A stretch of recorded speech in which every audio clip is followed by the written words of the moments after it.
استاد بزرگ در یک جا میگوید که شعر و عنصرهای شعری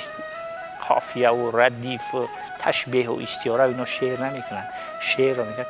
شگرفی و شگفتی اندیشه شعر میکنن و استاد بزرگ هم کوشش کرد که شعر شگرف و شگفت گوید که مردم از اون شعر برای خود بله بنابراین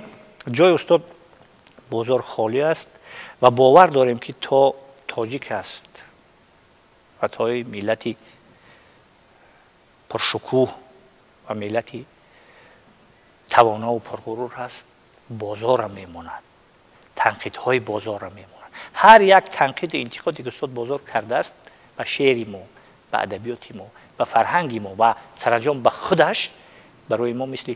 دارو خدمت میکنن، مثل دوایی هستن که ما از اون زاویه، از اون روزنه به فرهنگ خودمون، به مدنیت خودمون، به افکار خودمون، به اندیشه خودمون، به مشکلات و نقصانهای خودمون، به کاستی خودمون توجه کنیم و اونها رو مرحله به مرحله حل و فصل نماییم تا اینکه بازارهای دیگر به صحنه ادبیات و به صحنه فرهنگ و به صحنه روشنگری ملی